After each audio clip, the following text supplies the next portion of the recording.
Seldom has any story we've covered sparked more reaction than the strange saga of Joseph Newman. Mr. Newman is a Mississippi inventor who makes some strange claims concerning an energy machine he invented. The public and scientific communities have been amused, angered, and at the same time very interested. Garland Robinette has followed this story for more than a year now. The latest twist took him to our nation's capital. The controversy began as soon as Joseph Newman introduced this strange-looking device to an energy-hungry public. He claimed that this electromagnetic machine operates without the use of any conventional fuels. He claimed the machine produces more energy out than is externally put in. Now, pick an expert in the field and they'll tell you that's impossible. But Mr. Newman claims he is achieving this by an internal conversion of matter into energy. And now 31 people with scientific backgrounds have signed legal documents swearing to the machine's validity. But the most important endorsement came this week from a most unlikely source. Mr. Newman has been fighting for a patent for years. Many, therefore, considered it ironic when a federal judge appointed the former head of the patent office, William Schuyler, to decide if Newman's device did or did not work. Mr. Schuyler, who is also considered to be an expert on electrical engineering, didn't take long to make his decision. In a report of the special master, Mr. Schuyler states, evidence before the court is overwhelming that Newman has built and tested a prototype of his invention in which the output energy exceeds the external input energy. Therefore, there is no contradictory factual evidence. For the layman, that means the machine works. The expert then goes on to say, the Patent Office finding that such a machine is impossible is clearly erroneous. Mr. Schuyler also found that the Patent Office intentionally did not consider the formalities of Mr. Newman's application for a patent. Thus encouraged by the court and the Patent Office's own expert, Mr. Newman and his attorneys journeyed to Washington, D.C. on Halloween Day to what they hoped would be a hearing that would grant the patent. But the years of fighting were not to end that day. The judge threw the issue back to the Patent Office, directing a 90-day study at which time he would decide if a trial was needed. We talked with the Patent Office representative after the ruling. Why wouldn't you go along, again, with a master that's former head of the Patent Office, who has credentials that the judge called outstanding? Why wouldn't you go along with the man that you recommended in granting a patent? You ask mean questions, don't you? I think you'd have to address that question to our present commissioner. Are you acting on his orders?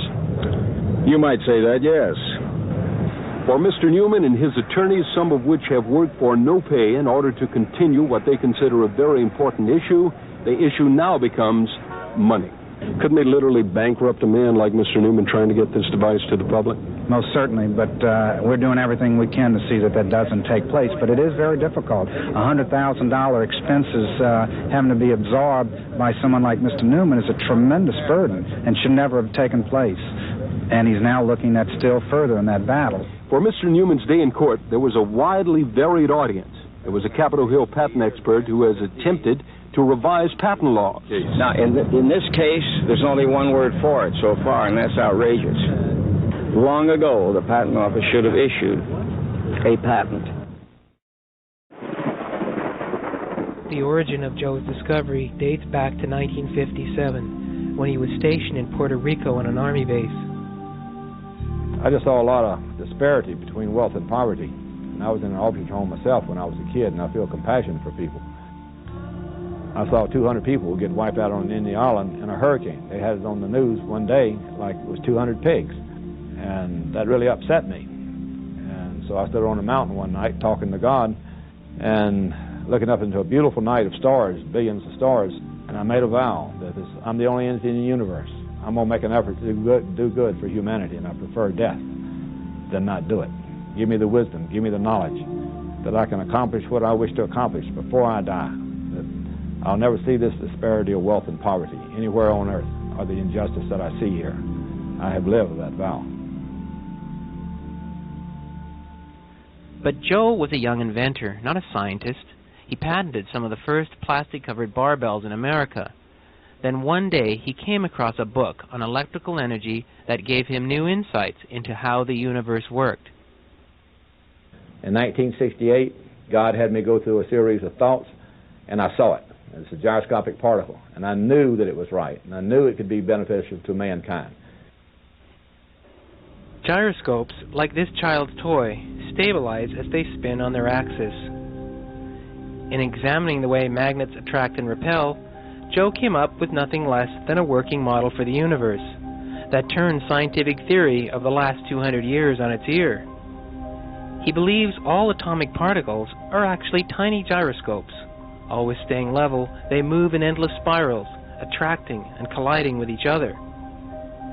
And it's that theory that drives his machine. I think it's probably the most significant discovery in the history of man. Still, the U.S. Patent Office calls Newman's invention an impossible perpetual motion machine, and for 8 years now has refused to grant him a patent. If I'm wrong, the best way to have exposed me, issue the patent, throw me out in the public, and if I was wrong, they'd prove I was wrong right quick. Nobody be embarrassed but Joe Newman. Today, Joe Newman was not embarrassed.